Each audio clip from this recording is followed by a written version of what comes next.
If I have a customer or prospect come in to visit for the first time, I can get a meeting with our Premier almost the same day. You cannot do that elsewhere. And believe me, it impresses people who are especially coming from outside of Canada to meet the head of our government or our colleagues that work in Innovation PEI, the trade team, et cetera, et cetera. You just cannot do that elsewhere.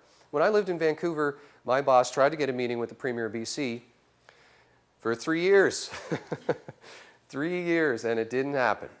So I consider myself to be very lucky to live here and to be in business here because of the public and the private support that we have.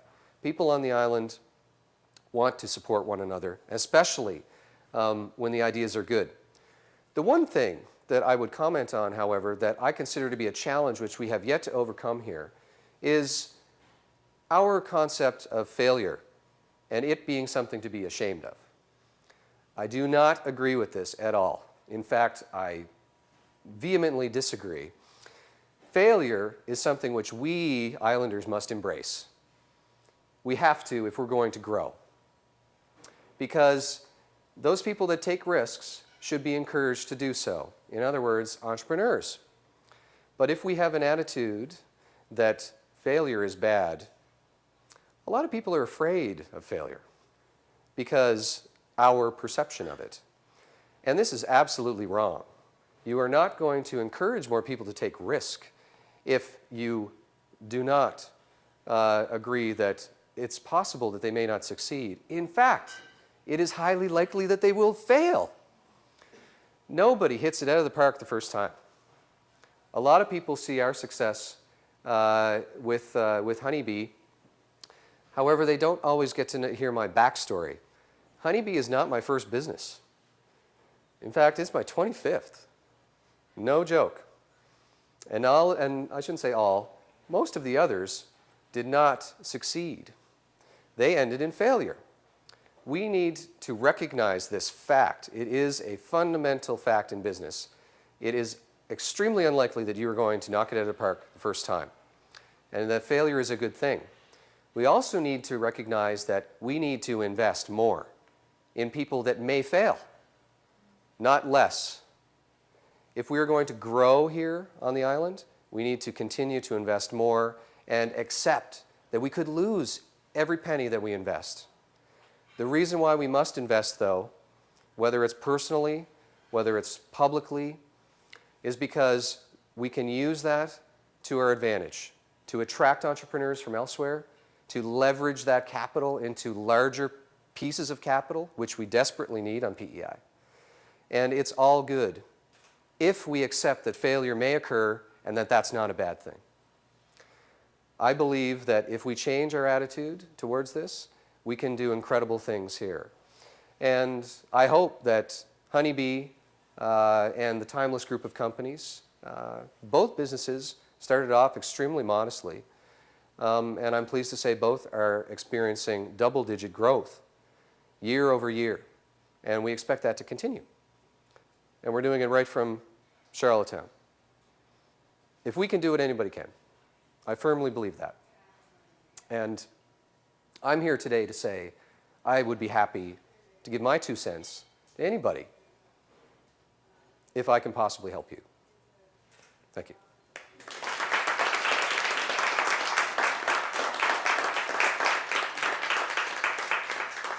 I believe we may have time for some questions. Yeah, so if anyone has a question, please raise your hand and I'll pop over with the microphone for those tuning in. So I'll start it off just while people can think of a question. John, how do you know whenever it's time to pull the plug on a failure? The hardest thing for an entrepreneur to do is to put the nail in the coffin of their business. It is incredibly difficult to do. Not easy because most businesses that entrepreneurs start come from a passion. Most require investment that can sometimes mean going into debt and leveraging personal assets in order to pursue that passion. However, sometimes if you're not achieving some success within a period of time that you're comfortable with, you have to take a hard look at yourself and your opportunity. You have to back away from it if at all possible and really evaluate honestly whether you can continue it, even if there is opportunity, but it's 2 years down the road and you don't have the resources to do so. It may be time to shut it down. And there are a lot of ways to do this. You don't have to do it alone. Again, I'm a firm believer in asking other people, whether you know them or not, for advice, especially those that have experience in this. And we have a lot of them around us. We do. If you go to the chamber events here in Montague, in Summerside, all across the island, there are experienced business people who've been there that can relate. And they would be happy to share their insight. But fundamentally, it has to do with ensuring, in my mind, that you are not putting you or your family in financial jeopardy. No business is worth risking the farm. Don't sell the farm, don't risk it. That's what my grandfather told me. Our farm has been in our family for 200 years. And I'm a firm believer in that mentality. You have to maintain your base. And don't roll the dice completely. You have to make educated bets. And everybody here today is capable of doing that because we have the tools today to do it. It's a combination of, asking people for help when needed, utilizing the tools that are out there available to all of us on the internet. I mean, you can access the same forecasting tools that Gartner and Forrester use. The top forecasting and analytics companies in the world. And they're available to all of us for almost nothing. And so I use these tools all the time, especially to validate or invalidate a potential idea. In using these tools, the entrepreneur who wants to take that hard look at themselves can do so, objectively. And I think it's important to do that as an entrepreneur, quite literally, especially if you're in startup mode, once every 3 months. Because it forces you to look at your business plan, whether it's 1 page or 100 pages. You have to continually look at your plan and see, okay, if what I thought was going to happen, is it happening? If not, I need to adapt, adjust, make changes, which is one good thing. And also, you may discover as you're going through that process that it's not what I thought it was going to be, whether the idea is not going to happen, or the market is not the size that I thought it was going to be, et cetera, et cetera. So it's a continual process, and you have to do what most people find incredibly difficult, which is to take a good hard look at yourself and be honest.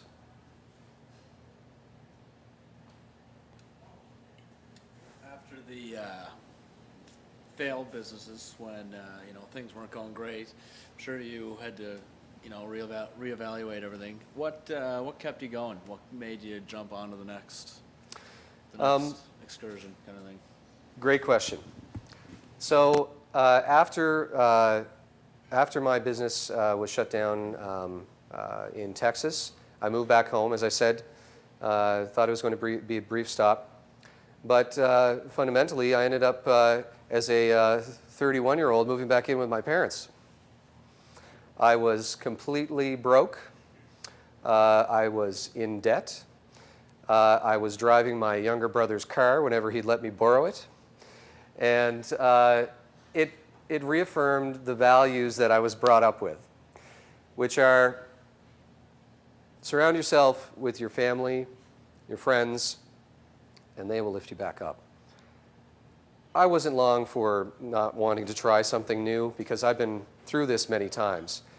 But let me tell you, it was great motivation being a 31-year-old and after having been out of my parents' home for 15 years to get a business off the ground that would allow me to pay rent.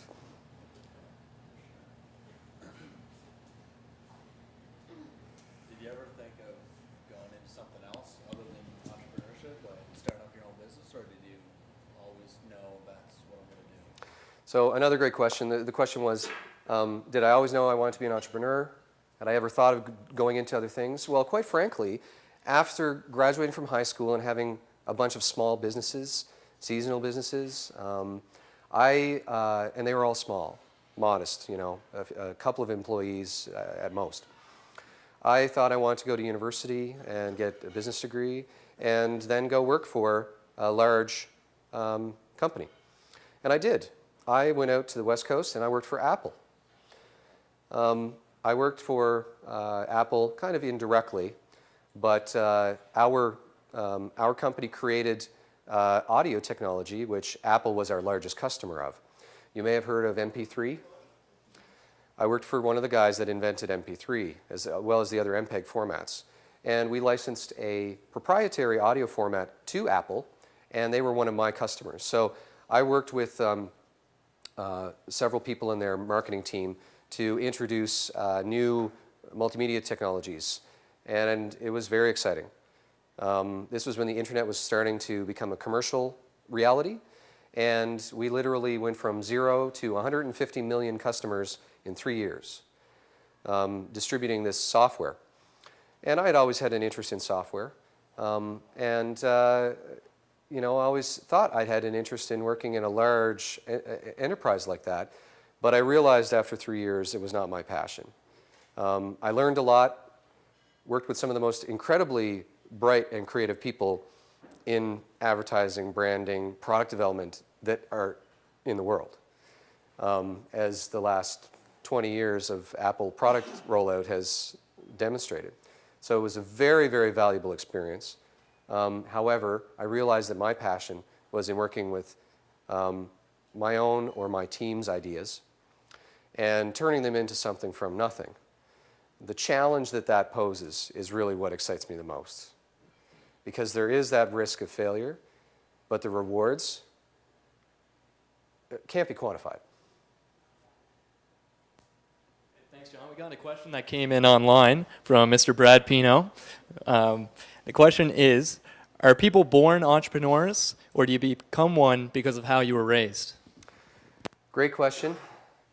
And that fellow's name sounds familiar to me for some reason. Yes, we did plant that guy. Brad is actually my partner in Timeless, our software company. But it's a great question because a lot of people believe that entrepreneurs are born, or it takes a long time to become an entrepreneur. I do believe that the environment in which you are raised or educated plays a part in it.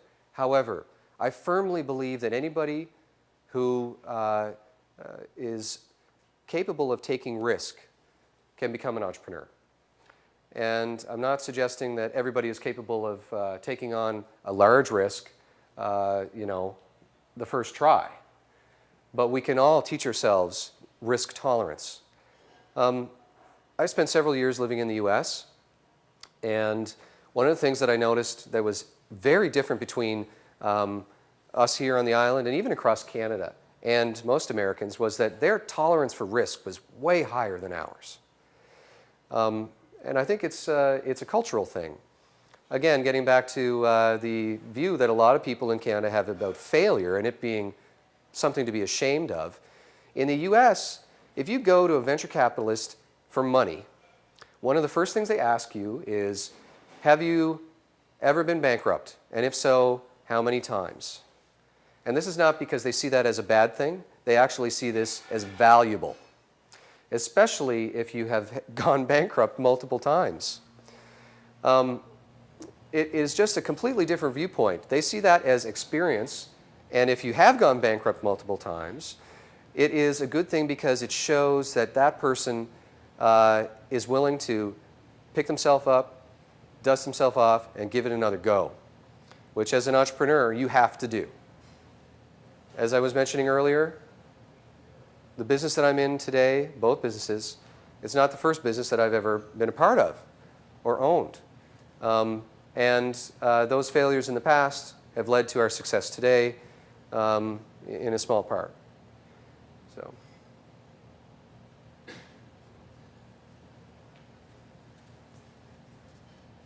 John, you talk about the international market. So with such a broad market for success and failure, how do you market to such a broad audience across the world? Great question. If you want to market internationally, you have to start at home, especially if you're starting something up from scratch. It is far more expensive to try and test markets outside of your local community, outside of your province, outside of your country, than it is to do it at home. And the advantage of doing it at home is not that you can just save money, but you can also accelerate your findings. And if you're doing it properly, structuring proper market research so that it is objectively done, you can determine how you're going to succeed elsewhere. And that is always one of the first things that I recommend to anybody who wants to try and get a business or an idea off the ground. Start small. Do it in your backyard. Do it where you can drive to as opposed to having to fly to. Because if people aren't going to take to it in your backyard, it may not work elsewhere, no matter how good the idea or how you position it. So take advantage of what you have at home first, because it will lead you to the right strategy or strategies over time for tackling going across a country or going into multiple country markets. As well, one of the other things that I learned very early on was in going into international markets in particular, you're far better off doing it with partners than trying to do it alone. Not only does that mitigate your risk financially, it also usually accelerates your ability to get into the market.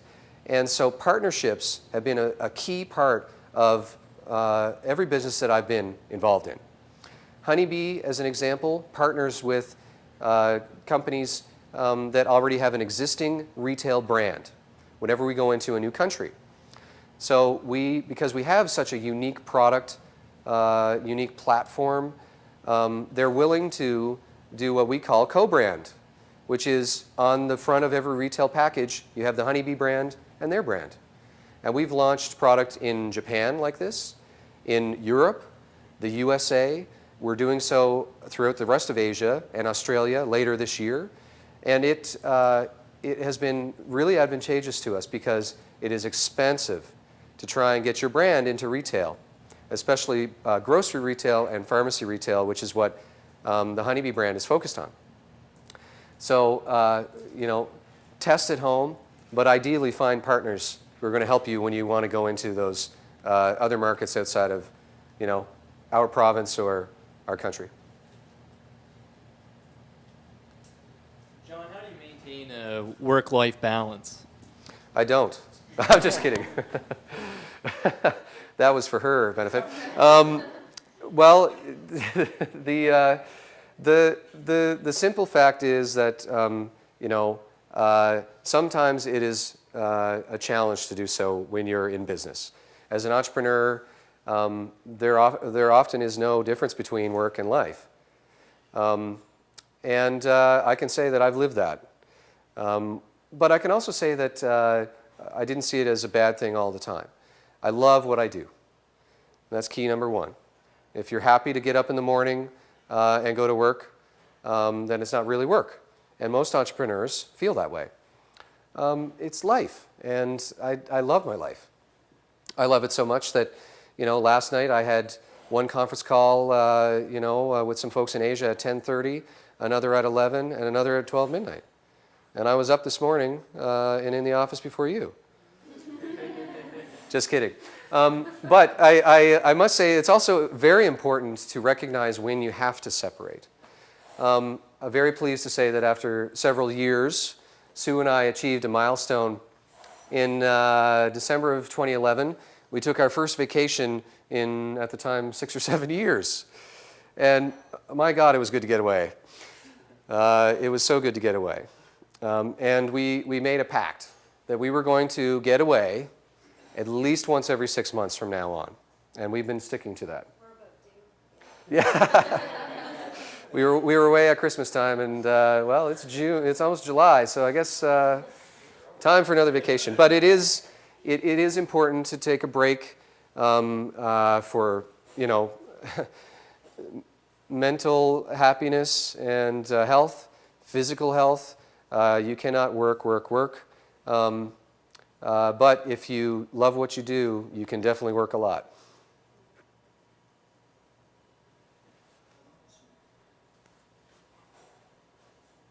Hi, John. I'm sure a lot of people are wondering this. What is it that you asked the CEOs to get the 6 sit-down meetings? What on earth did you say? Believe it or not, it was just a simple introduction. Hi, my name is John. I am a recent grad, just moved to Vancouver. I have been researching your company. I see that you're, a local business person who I believe I might learn from. And what I'm hoping to learn from you is this. What would you recommend I do in order to break into the industry locally here? And I believe that I can learn a lot from you with 15 minutes and a coffee. And that's all it took. Keep it simple. That's exactly it. If you approach somebody with a simple ask, they're more likely to accommodate it, right? Don't be afraid to ask, but if you keep it to, I only need 5-10 minutes, and I can come to you, or we could meet somewhere which is convenient. I'm flexible. They're more likely to say yes. John, I guess final question. What would you like the final takeaway or advice to be for any young person wanting to start their own business? Well, a couple of things.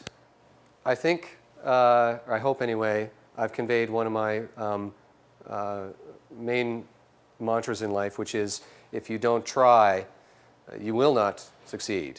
You have to try, and you have to be ambitious, you have to be persistent. Some might even say stubborn. But being stubborn in the right ways, I believe, is a good thing. Also, as I have said, there are a lot of people around us that have experience that we can tap into and learn from. And don't be afraid to ask, whether it's here on the island or elsewhere. You would be amazed at how quickly people will bend over backwards to help you, whether it's just a question of your career path or you are an entrepreneur and you want to test an idea. And finally, ultimately, when you're starting something up, it's all about managing your resources. I strongly urge you to, if you are trying to start something up, conserve your cash. Without cash, you cannot leverage into other things, whether it's credit, of one kind or another, whether it's investment. Conserve your cash. And it doesn't matter if it's $100 or $100,000. If you can conserve it for as long as possible and leverage it to your advantage, it will increase your probabilities of success if you have the right idea, you have the right opportunity, and you have the right team around you. And that's what it comes down to, in my opinion. All right, thanks, John. We really appreciate you coming in today. Thanks, Matt. Thank you. So you're now inducted to the Bigwig Hall of Fame. And here's a coffee mug for you to... It's official. It's official. Thank you. You better use it, too. I will definitely carry that around with me. All right. Thanks. Thanks a lot, John. And thanks for the Q for hosting us today. And thanks for Folks Productions for providing the video. And also to Biz Under 40 Group, the Chamber staff and volunteers, and our sponsor, Atlantic Communications. So thank you all for coming here today and all streaming in online.